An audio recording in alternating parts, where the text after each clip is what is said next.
Bismillahirrahmanirrahim. Assalamualaikum warahmatullahi wabarakatuh. Alhamdulillah wa syukurillah wassalatu wassalamu ala rasulillah sayyidina maulana Muhammadin bin Abdullah wa ala alihi wa sahbihi wa ala ma ba'd. Yang mulia Rais Suriah PWNU Yogyakarta Mbah Masud Mustuki, Ketua Tanfidiyah Pak Kiai Zuhdi, para pengurus baik dari PW maupun PD yang hadir, para kiai sekalian yang saya hormati. Alhamdulillah, pertama-tama saya minta maaf karena mungkin merepotkan ngajak ketemu mendadak di hari yang banyak acara tumpuk-tumpuk ya. Saya kalau ada waktu ndak ketemu pengurus itu rasanya nggak enak itu rasanya. Jadi ya saya memang selalu berusaha bisa ketemu dengan teman-teman pengurus. Ini tadi saya baru saja diajak untuk melihat gedung UNU Jogja yang baru selesai. Jadi alhamdulillah sudah rampung gedungnya, tinggal nata interior dikit-dikit.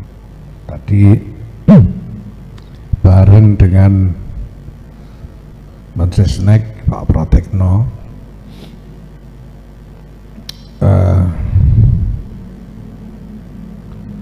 urusan UNU Jogja ini memang urusan yang istimewa betul, karena ketika saya ketemu presiden pertama kali itu, di antara yang diomongkan itu adalah soal UNU Jogja. Jadi muktamar itu selesai tanggal 25 Desember, terus saya langsung minta ketemu presiden dan dikasih waktu tanggal 2 Januari, seminggu kemudian. Sebelah hal dibicarakan, tapi di antara yang digarisbawahi itu soal UNU Jogja. Ya, presiden ingin melakukan sesuatu terkait UNU Jogja ini,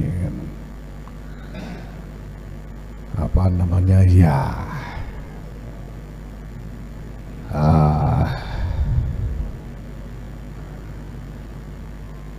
mbak itu minta izin, boleh enggak kalau kita lakukan ini itu di UNU Jogja gitu ya. Saya sendiri ya masa mau nolak presiden. Dan di antara yang sudah disebut waktu itu memang untuk membangunkan kampus yang baru, kemudian melakukan reorientasi pengembangan UNU Jogja itu sendiri.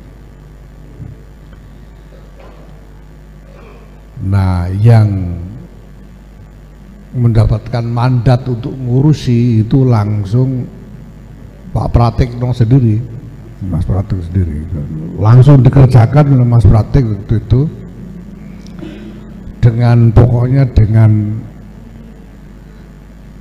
egonya sendiri.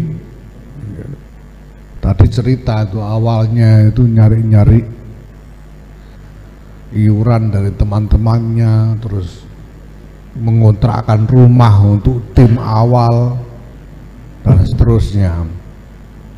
Saya memang sudah ketemu presiden itu, lalu dijak ketemu sendiri sama Pratek. Pratek cerita lebih lengkap tentang visi yang ingin dikembangkan, dan memang visinya bagus. Saya tidak perlu cerita panjang-panjang ya. Yang jelas visinya itu sangat valid memang bagus sekali. Saya juga langsung, ya udah kalau gitu saya topo jadi aja ya Mas. Pokoknya urusan sampean semua saya terima jadi gitu. Nah, sekarang yang sampean butuhkan apa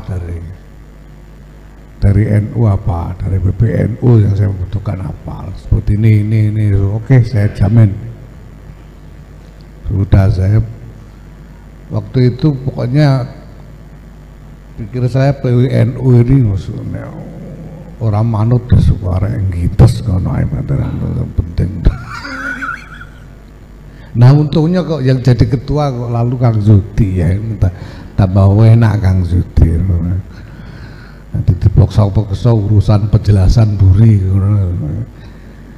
mesti kena. Karena Kang Zudi ini ya mungkin gremeng mangkel gitu ya. Kalau dipaksa-paksa sama saya itu, tapi kalau disuruh suudon sama saya itu pasti nggak bisa gitu. Jadi ya, saya mantep aja gitu. Nah alhamdulillah ini jadi setahun sudah jadi gedungnya, dan bukan cuma gedung, presiden beneran jadi presiden itu masya Allah. Presiden sendiri yang telepon Sultan minta tanah, yang presiden sendiri. Kemudian yang ngontakin orang-orang yang mau dimintai sumbangan itu presiden sendiri. Saya tidak tahu siapa saja orangnya, yang jelas ini kan udah jadi gedung ini berarti kan banyak orang itu dimintai sumbangan. Dan bukan cuma itu, presiden itu ngomong langsung kepada Muhammad bin Zaid, minta supaya Muhammad bin Zaid ikut menyumbang untuk UNU Jogja. Dan kemarin saya sudah lihat suratnya dari Emirat bahwa proposal untuk pengembangan UNU Jogja sudah mendapat persetujuan dari pimpinan tertinggi Uni Emirat Arab. Dan itu berarti bahwa proposal kita diterima, proposal senilai tidak kurang dari 1,2 triliun dari Uni Emirat Arab. Nah, nanti akan dibuat untuk membangun kampus lagi. Jadi ini memang agak gila-gilaan nih Kang. Di habis ini akan membangun kampus lagi, tanahnya sudah ada, ya presiden sendiri yang minta ke Sultan dan dikasih lagi sebelahnya situ. Ya, dan ntar lagi akan dibangun gedung lagi. Kemudian juga ini baru kira seminggu yang lalu saya diberitahu bahwa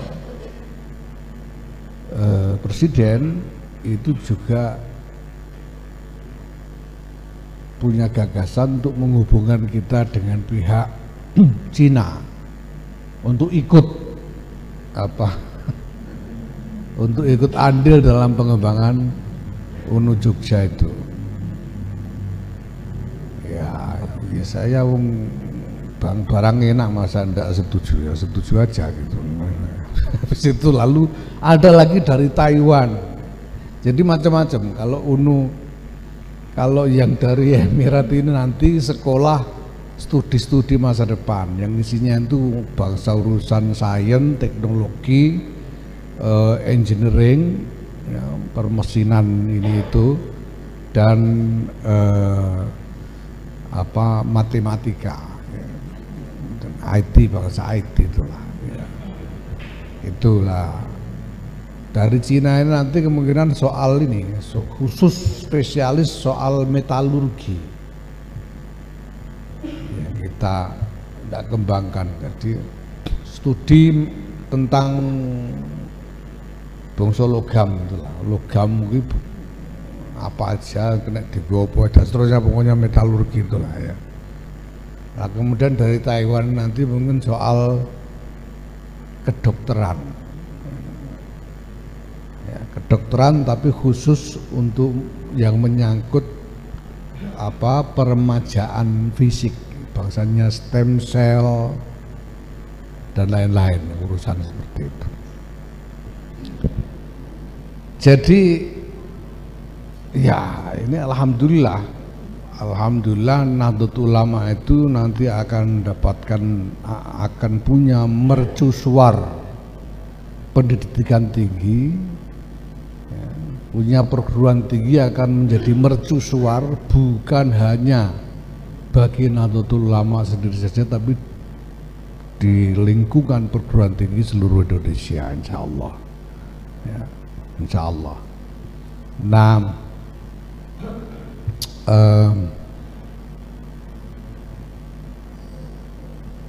tapi banyak hal memang harus berubah, harus dilakukan dengan cara baru,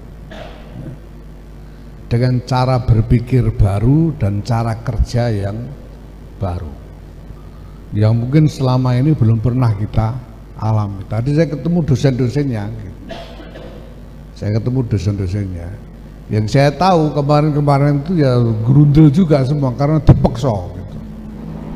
Kayak Kang Judi itulah kira-kira gerundelnya, dipaksa orang dirembuki sik orang, ndak dimintai persetujuan umur-umur ndak bisa nawar gitu. Ya karena emang waktunya sempit, kita tidak bisa nunggu.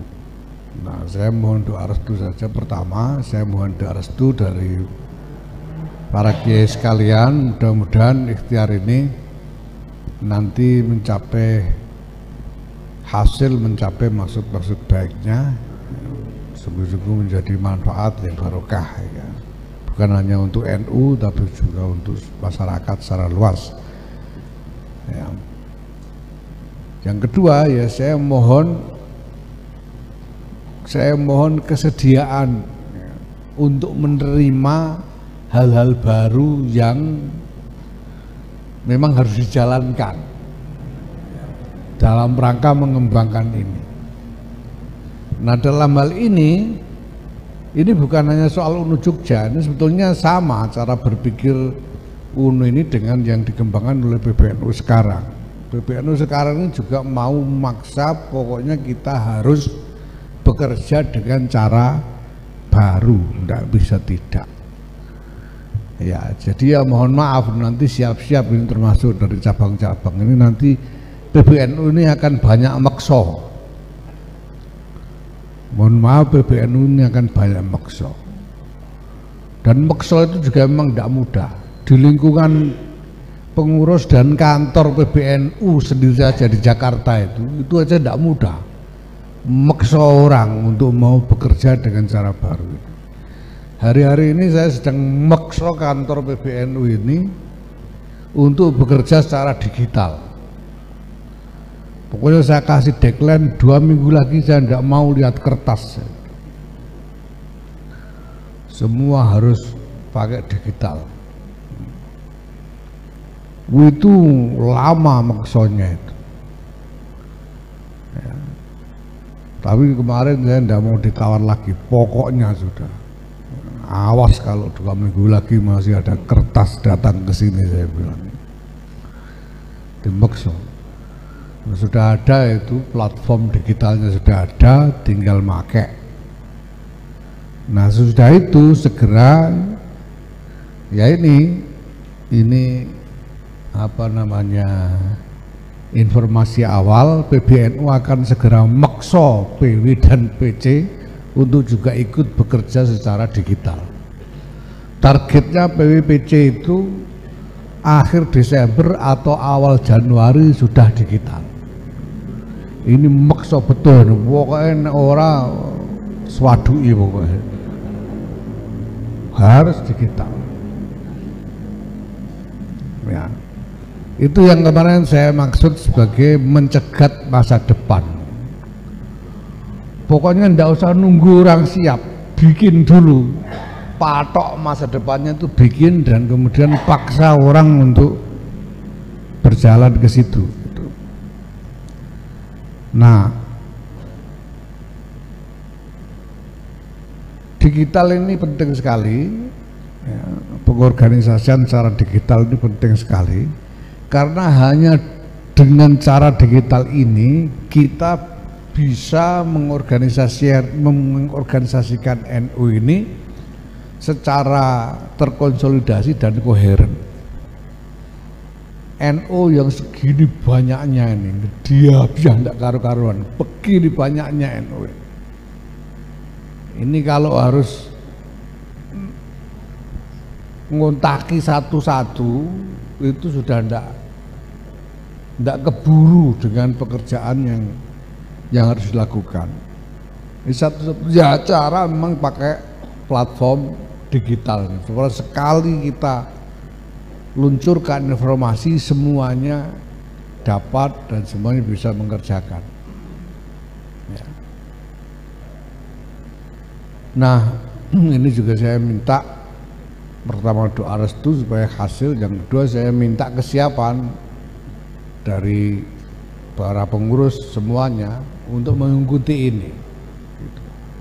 Ya. Saya bisa menjelaskan panjang lebar, tapi itu nanti sambil jalan saja penjelasan. Sekarang pokoknya itu aja sudah. Harus mau gitu pokoknya.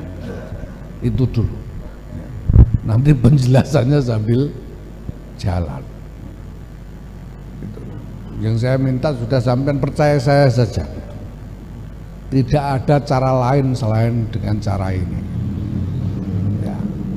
Kalau kita tidak pakai cara ini ya selama-lamanya NU itu akan jadi kirelawasan yang kayak sekarang ini. Satu-satunya cara kita untuk melompat itu harus dengan cara ini, melompat ke depan. Ya. Nah, kemudian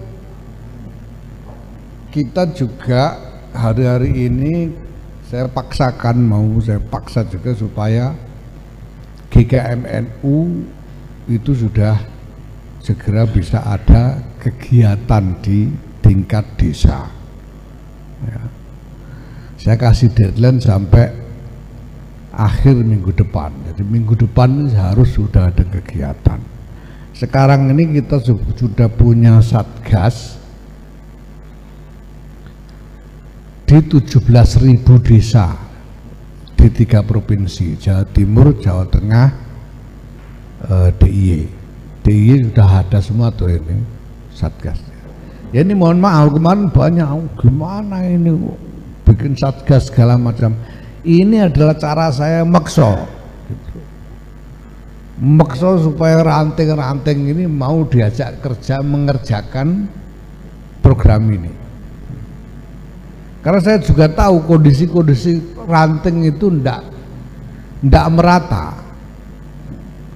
Ada ranting yang memang siap jalan, ada yang ya sebagian besar ranting-ranting itu sebetulnya ya pokoknya pegang SK gitu aja, SK-nya aja ketelingsut. Nah ini harus dilakukan akselerasi dengan cara ini. Ya, makanya Satgas ini cuma kita kasih SK cuma 2 tahun sebagai tim ad hoc. Ini cuma untuk membiasakan saja supaya struktur NU ini terbiasa mengerjakan ini. Kalau 2 tahun ini sudah biasa ya, saya sih perkiraan saya kalau setiap minggu ada kerjaan masa 2 tahun tidak kulino kan kebangetan. Mestinya kalau sudah 2 tahun sudah kulino, kalau sudah kulino ya sudah. Lalu struktur NU ini yang jalan. Ya. Programnya sudah siap, pembiayaannya sudah siap, tinggal menjalankan. Tinggal ngajain orang untuk ikut. Karena itu nanti kegiatan-kegiatannya harus melibatkan keluarga-keluarga. Semacam itu nanti isi kegiatannya. Nah itu hari-hari ini yang sedang kita kerjakan. Nah,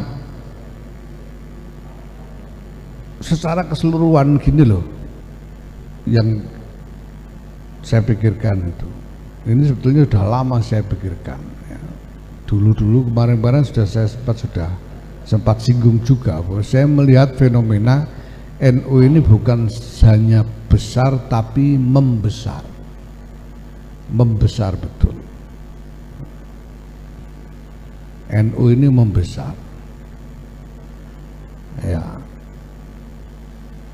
yang tadinya cuma 18%, disurvei tiba-tiba ada exit poll 35%, ada survei 27%, lalu beberapa tahun kemudian jadi 47%, survei 27% tahun 2005, tahun 2010 itu sudah jadi 47%. Bayangkan, saya sendiri juga sebetulnya bertanya-tanya kok bisa menggembung begitu cepat. 2005 itu 27%, 2010 jadi 47%, 2018 itu sudah 50,5%, 2023 kemarin LSI itu sudah 56,9% dari seluruh penduduk Indonesia. Jadi membesar Pak, NU ini membesar ya. Nah, ini punya konsekuensi yang mendasar sekali ya. Konsekuensi yang paling mendasar itu lalu saya kira jadi bertanya-tanya, lalu orang NU itu sebetulnya orang yang macam apa? Kok semua orang merasa NU gitu. Jadi yang tiba-tiba merasa NU antara tahun 2005 sampai tahun 2010 itu orang NU yang seperti apa? NU capopo. Dari 2018 itu cuma berapa? Cuma 50,5% dari penduduk Muslim. 2022 59,2% dari penduduk Muslim itu Al-Fara. Tapi 2023 LSI bikin survei 56,9% dari seluruh penduduk Indonesia. Jadi 4 tahun itu tambah 5%, sekitar 5% itu orang model apa ya 5% ini? Padahal 5% dari penduduk Indonesia ya. 5% dari 280 juta itu berapa? Ya kira-kira 14 juta Pak. 10% kan 28 juta. Di 5% 4 tahun itu NU tambah 14 juta. Orang yang belakangan wong 14 juta ini NU capopo gitu loh. Itu pertanyaan kita pertama. Ya, tapi yang kedua, terus bagaimana penyikapan kita? Lah saya bilang, masa kita mau ndak akui mereka NU? Wong dene dhewe ngaku NU gitu loh. Masa terus NU akon-akon. Ya menurut saya sikap yang benar terkait ini yang mereka harus kita rengkuh. Sudah ngaku NU, ndak di kampanye nih, kita ndak ngedum Supermi ora, kampanye ya ndak, ngelakoni program yang bermutu itu aja ndak gitu loh. Kok orang lalu merasa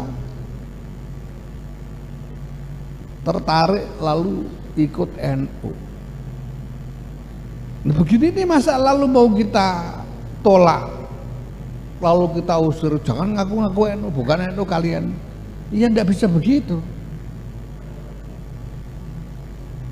Ya, orang-orang ini yang sudah merasa NU ini apapun bentuknya ya tetap harus kita regu, tetap harus kita memasukkan ke dalam bagian dari tanggung jawab kita sebagai pengurus. Itu sikap yang benar. Nah, itulah sebabnya, dan ini adalah pemikiran yang sejak awal, karena pertanyaannya sama.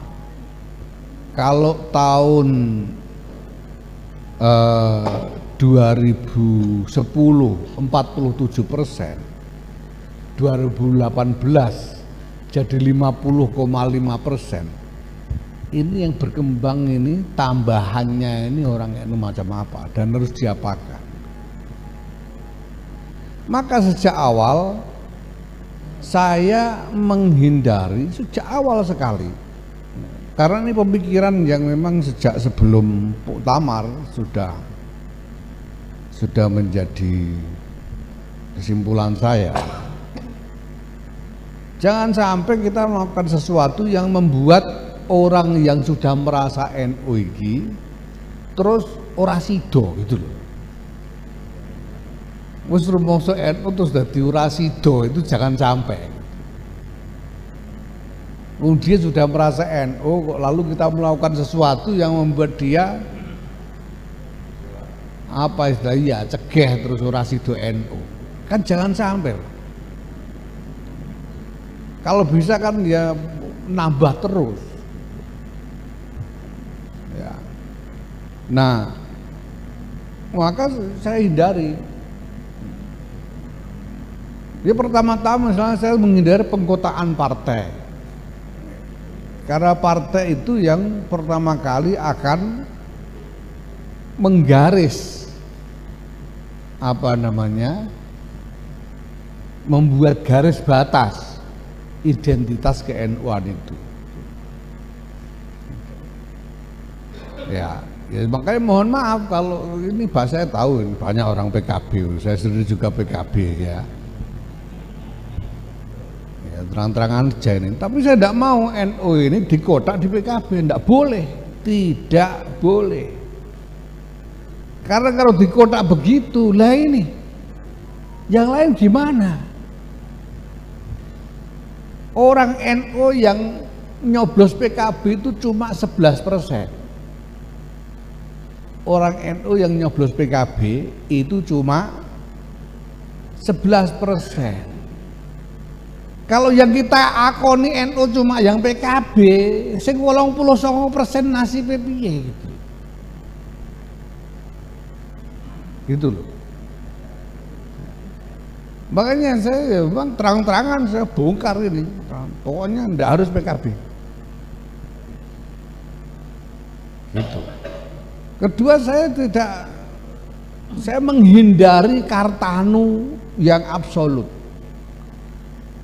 Artinya kartu anggota absolut itu saya menghindari. Karena itu juga membatasi identitas, karena mau jungkir balik saya pecirit 5 tahun itu kita bisa bikinkan kartu berapa orang. Ini ada 140 juta orang lebih yang merasa NU dan pasti menuntut untuk diakui ke-NU-annya. Lah yang kalau kita coba bikinkan kartu buat 5 juta orang itu, terus yang lain kan gimana? Maka saya menghindari, kita tidak akan bikin kartu anggota yang absolut, tapi kartu anggota yang dikaitkan dengan program. Misalnya kartu kader untuk lulusan pelatihan kader, kartu pelanggan toko NU misalnya, kartu penerima beasiswa NU, kayak gitu-gitu nantinya itu, supaya yang lain-lain itu tidak merasa kehilangan atau ditolak dari ke-NU-annya. Bahwa mereka mungkin banyak yang masih belum dapat pelayanan langsung, ini soal nunggu kesempatan, tapi tidak ditolak sebagai orang NU. Ini yang penting. Apalagi sekarang 56,9% Pak, ini jenengan jangan anggap enteng ini. Ini 150-an juta, lebih dari separuhnya Indonesia ini. Jangan anggap enteng. Nah maka semua agenda yang kita bangun ini arahnya harus berpikir soal ini, soal warga yang luas sekali ini, konstituensi yang begini luas ini harus dipikirkan semua. Tidak bisa NU itu cuma disuruh mikir pondok pesantren tok, sekarang tidak bisa. Itu yang keleleran di terminal-terminal, di pasar-pasar itu harus dipikir. Yang pating cengungu di perapatan-perapatan itu ya harus dipikir dong, dia juga merasa NU, Mbak. Dan tidak perlu kita sekarang bicara soal NU asli apa NU naturalisasi. Karena itu bid'ah. Lu serius saya. Lu Kanjeng Nabi tidak gitu kok. Kanjeng Nabi tidak gitu. Pernah dengar sampean dulu Kanjeng Nabi bilang, oh Khalid bin Walid itu Islam naturalisasi, itu kan enggak. Malah langsung dijadikan panglima kok. Begitu saja. Ini tidak usah ngomong soal NU asli atau naturalisasi NU. Pas saya bilang kemarin, barang siapa merasa NU, NU lah dia. Itu aja sudah. Anggere wis syahadat Islam toh. Gitu saja.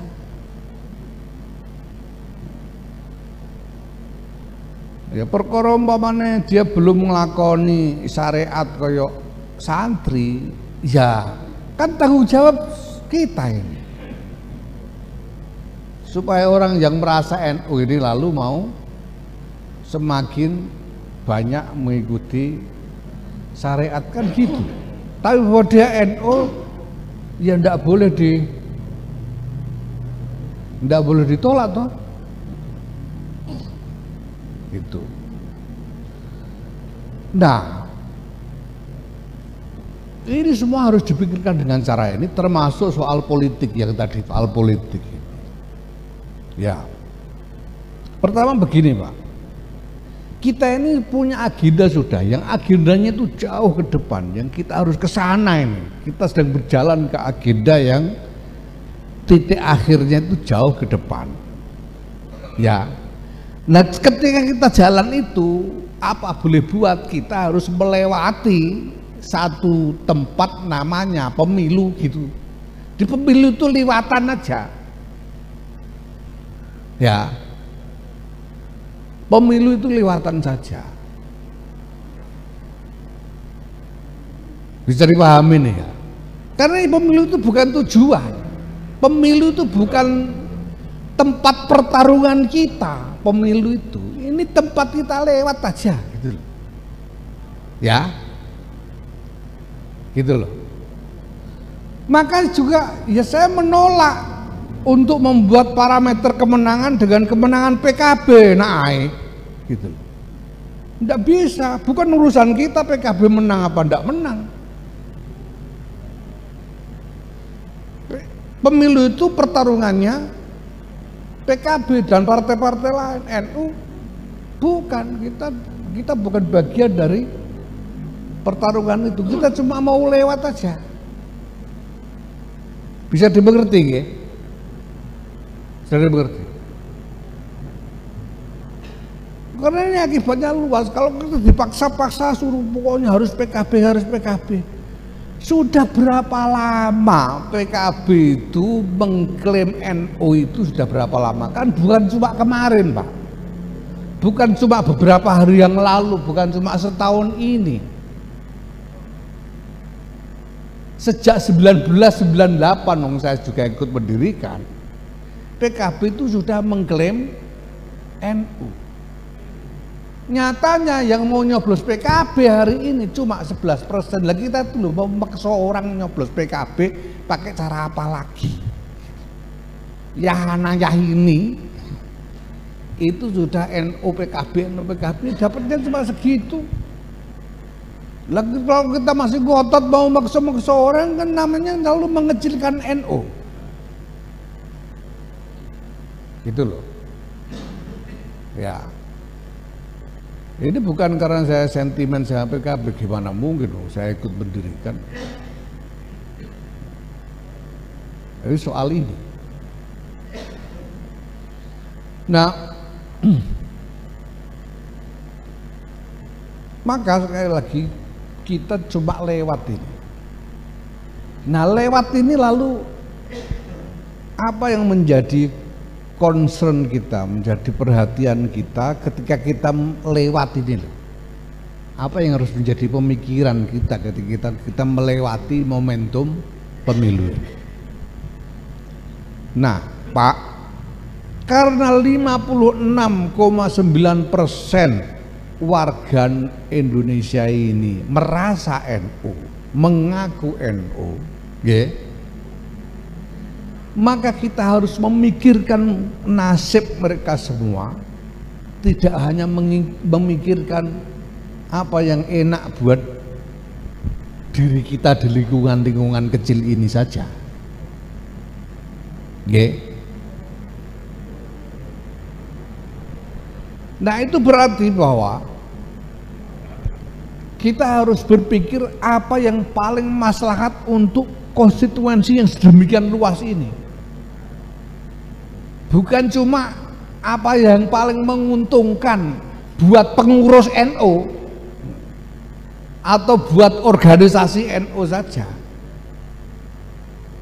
Nggih, paham nggih? Ngomong sama nikahi, dan itu berarti kita harus memikirkan kesentosaan seluruh negara, bangsa negara ini seluruhnya, bukan cuma NU saja. 56,9%, dan itu tanggung jawab, Pak. Masa enggak jadi pitakonnya pangeran di Yaumul Hisab nanti itu 56,9% itu. Wong sampean udah berani-berani jadi pengurus, mau di BA segala macam.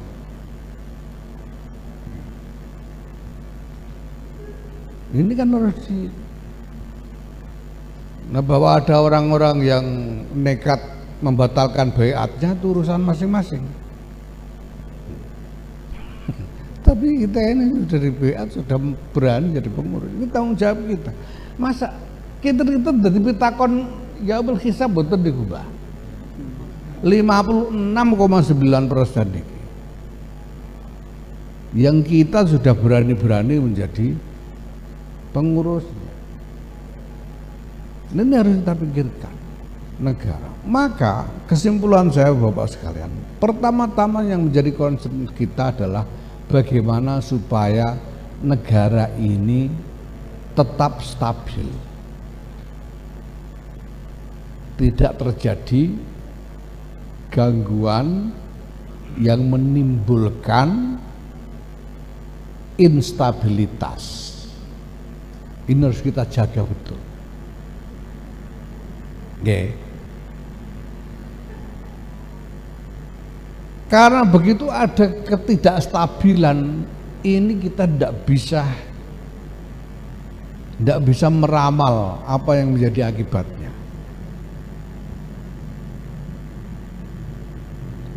Dulu waktu Gus Dur lengser itu Masya Allah, itu nek ora wong NU yo ora mungkin rampung masalah itu, ora mungkin. Kita lihat di mana-mana itu, Tunisia, Syria, Afghanistan sendiri, Libya, Mesir, Yaman, urusan tidak selesai sampai bertahun-tahun, sampai puluhan tahun tidak selesai-selesai, sekali ada instabilitas. Waktu Gus Dur itu, untungnya kalau Gus Dur itu nyuruh pulang, untungnya orang-orang dikongkon boleh kok yang nurut manut boleh. Untungnya itu, kalau enggak itu bisa dibayangkan kayak apa Indonesia ini. Maka kayak kemarin-kemarin 2014 2019 itu deg-degannya itu di situ. Ini gimana kalau tidak stabil? Ya, untungnya ya pemimpin-pemimpin kita alhamdulillah lah cukup bijaksana sehingga kemudian terjadi rekonsiliasi misalnya kemarin itu ya. Nah ke depan ini itu yang paling penting kita jaga pertama-tama. Supaya jangan sampai ada instabilitas. Karena kalau ada instabilitas itu korbannya luas dan umum. Ya, maka elemen-elemen yang potensial menjadi faktor destabilisasi, menjadi faktor yang bisa menyebabkan instabilitas, ini kudu ditengeri sejak awal. Itu yang saya lakukan. Saya tengeri sejak awal, ini bisa jadi faktor destabilisasi. Itu. Saya tengeri dan kemudian harus ditangkal sejak awal. Makanya saya ini yang pernah ngobrol informal dengan saya tahulah. Sejak awal saya mau nangkal ini karena ini faktor destabilisasi, potensial menjadi faktor destabilisasi. Penjelasannya panjang, ya, tidak bisa saya ungkapkan di forum yang direkam-rekam, ada kemungkinan nanti di-share-share begini ini, ya. Ya, pokoknya saya bertaruh jenengan percaya saya. Karena saya ngerti betul dari ujung ke ujung sampai ke dalamnya. Itu yang saya lakukan, saya tandai. Nah, kemudian kalau ini sudah berhasil kita tangkal, ini belum selesai, penangkalannya belum selesai. Masih harus diupayakan penangkalan ini. Jadi kalau jenengan dengar belakangan saya bikin statement yang diributkan orang, itu upaya saya untuk menangkal faktor destabilisasi, karena ini harus ditangkal. Itu ya. Jadi pertama-tama yang saya lakukan, dan ini memang saya lakukan hanya bersama lingkungan kecil karena ini sensitif sekali masalahnya.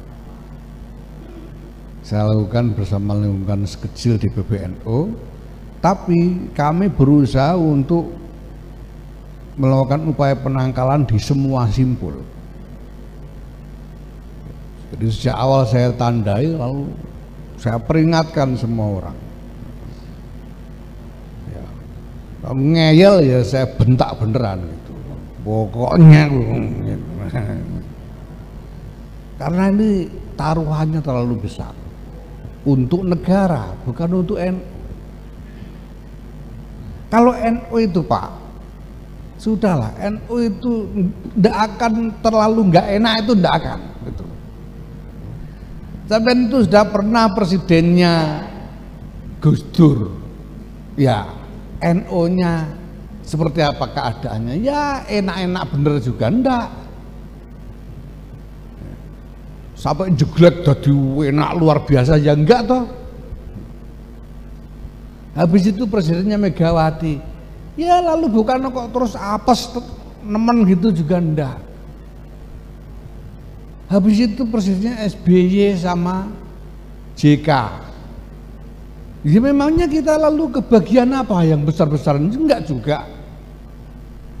Ganti SBY Budiono, dua-duanya sama-sama enggak ngaku NU loh ini. Ya toh, sama-sama enggak ngaku NU loh. Enggak pernah toh Pak SBY bilang saya NU, enggak pernah. Budiono juga enggak pernah bilang saya NU, ya toh. Dua-duanya.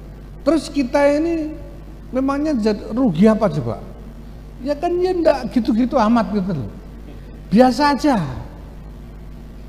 Jokowi dengan JK juga begitu, Jokowi dengan Kiai Ma'ruf juga begitu. Jadi NU ini tidak akan terlalu gak enak, itu tidak akan.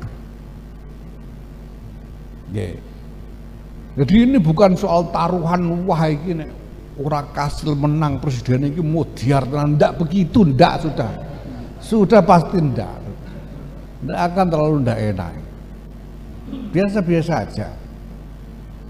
Tapi bahwa ada faktor yang potensial menjadi faktor destabilisasi negara itu jelas ada,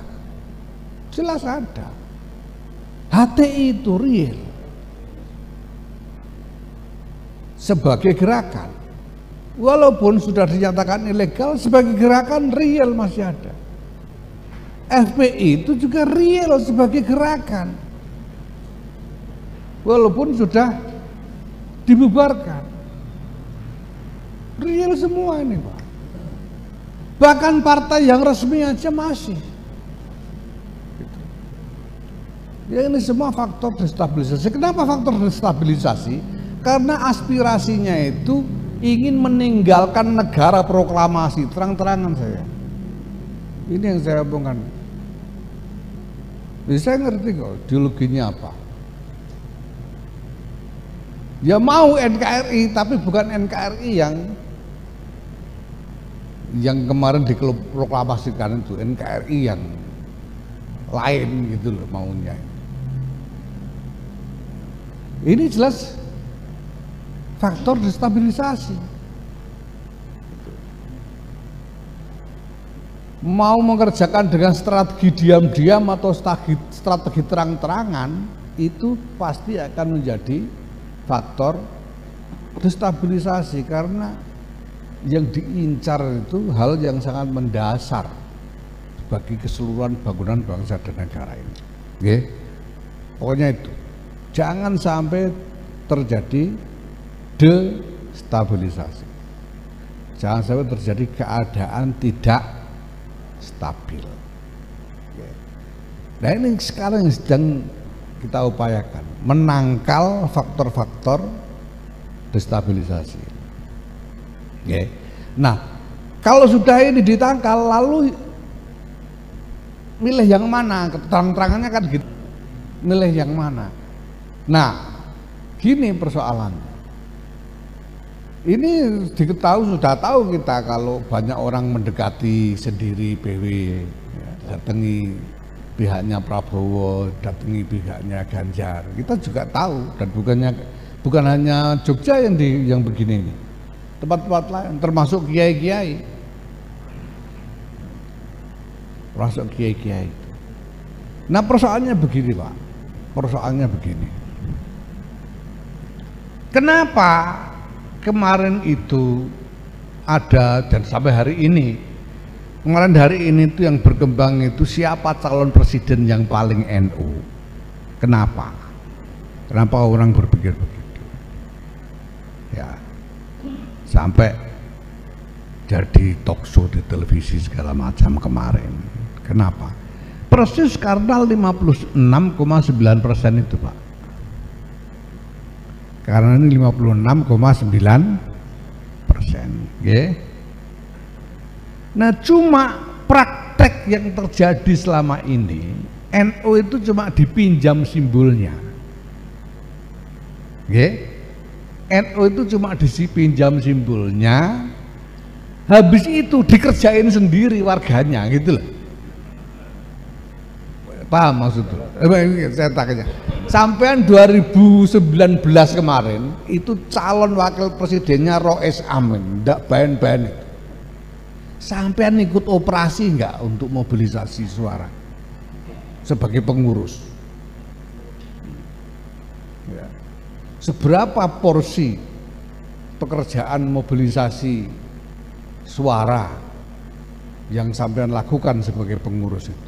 Enggak banyak Pak. Yang kerja dengan pembiayaan dan sumber daya yang penuh itu justru mesin-mesin lain di luar pengurus ini, gitu loh. Paham ya? Sampai bisa rasakan sendiri kemarin-kemarin. Saya sudah cek kok kemana-mana. Memang begitu yang terjadi. Gitu loh. Datangi tim sukses itu paling-paling ya kalau mau diajak foto kah atau diajak datang kunjungan kah atau apa, tapi nanti yang ngajakin orang bukan pengurus ini, bukan mesin lain. Ya nanti cukup mulai disangoni sak cukupe lah, sak pantese ngono ae. Tapi ndak ada. Itu praktek selama ini begitu. Jadi kasarnya betul bah, gitu. Praktek selama ini begitu memang. Nah sekarang pilihan kita mau terus begitu apa gimana? Mau nggak kita apa namanya disuruh terlibat dalam praktek macam itu terus, itu mau enggak gitu loh. Ya. Nah, ini saya mau kasih tahu sekarang. Rois Am enggak mau. Ini saya berani terang-terangan nih sudah. Rois Am enggak mau cara itu.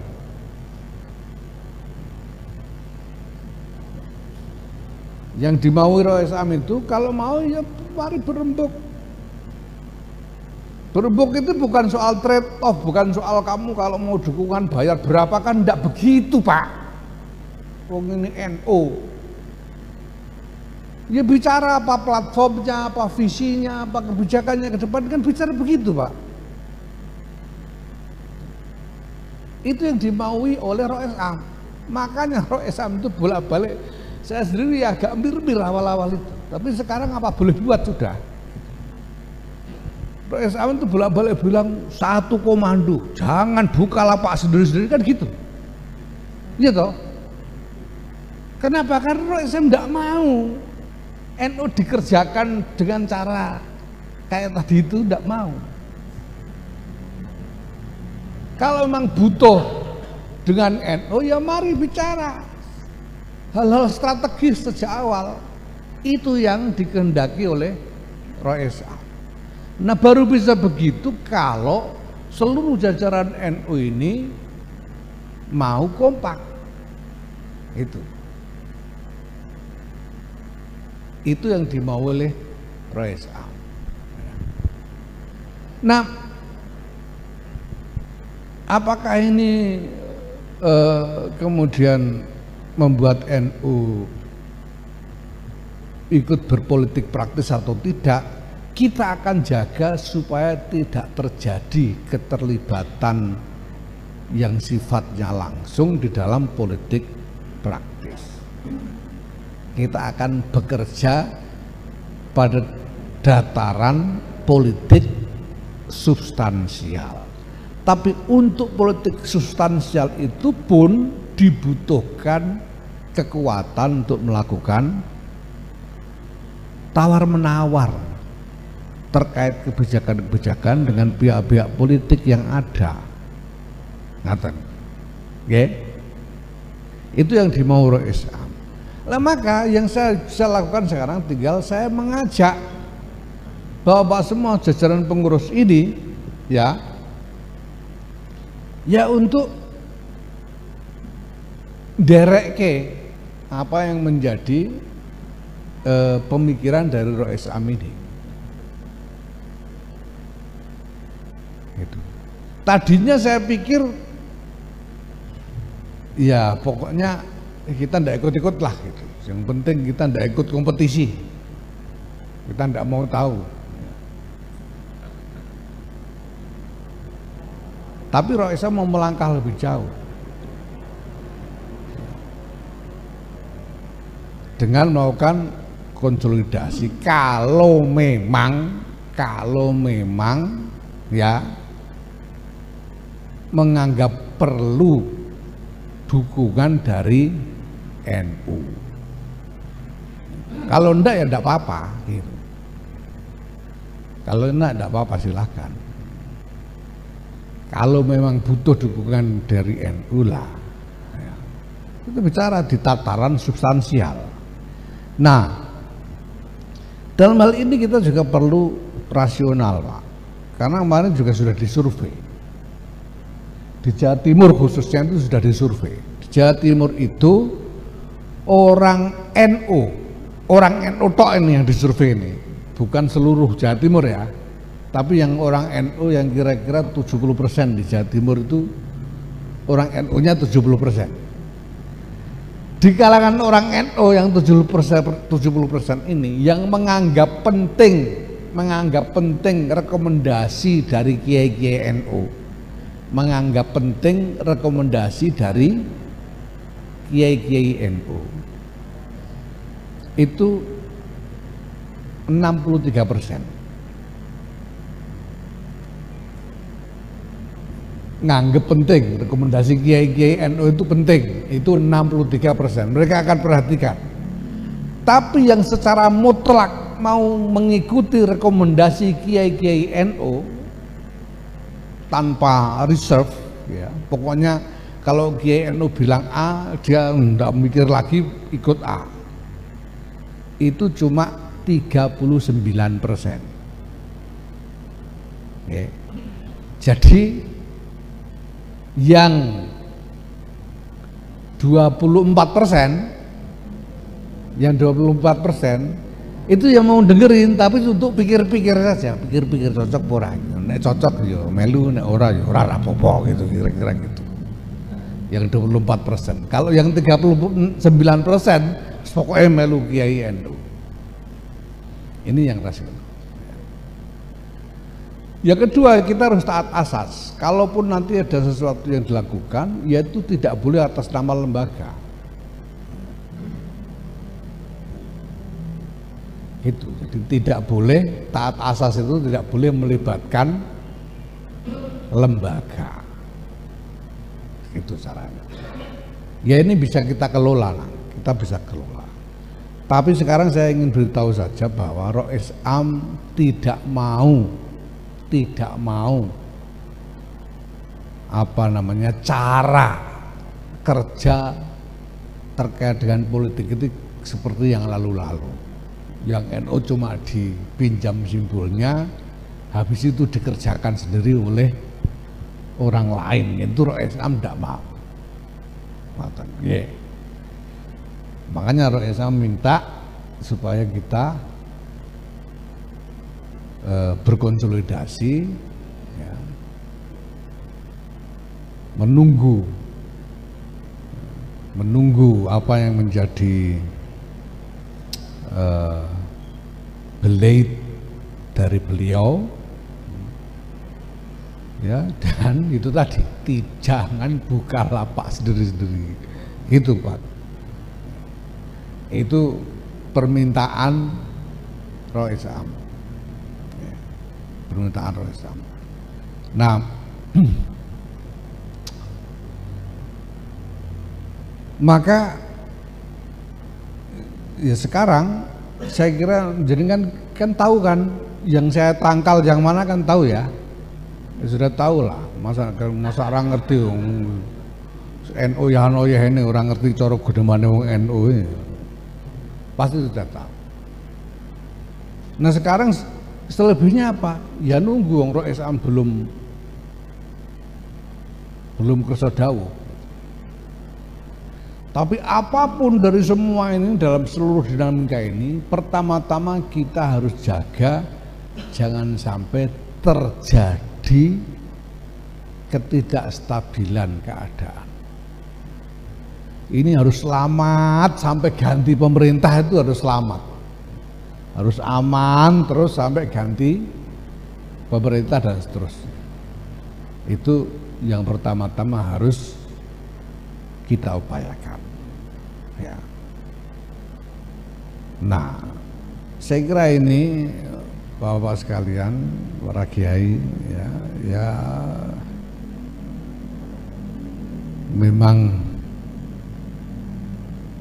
perlu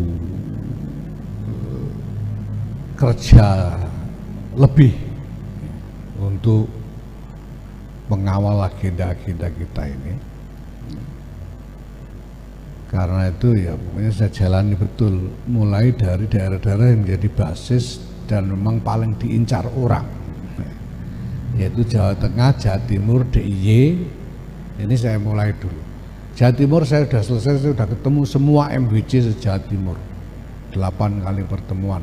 Jawa Tengah kurang 2 kali lagi, sudah 4 kali pertemuan, tinggal 2 kali lagi. DIY sudah berapa kali kita ketemu itu, sudah beberapa kali lah DIY malam. Ya. Habis itu kita akan terus melangkah ke Jawa Barat dan seterusnya, karena ini memang butuh kerja konsolidasi yang lebih kuat. Saya kira itu yang bisa saya sampaikan sebagai awalannya. Terima kasih. Wallahul muwaffiq. Assalamualaikum.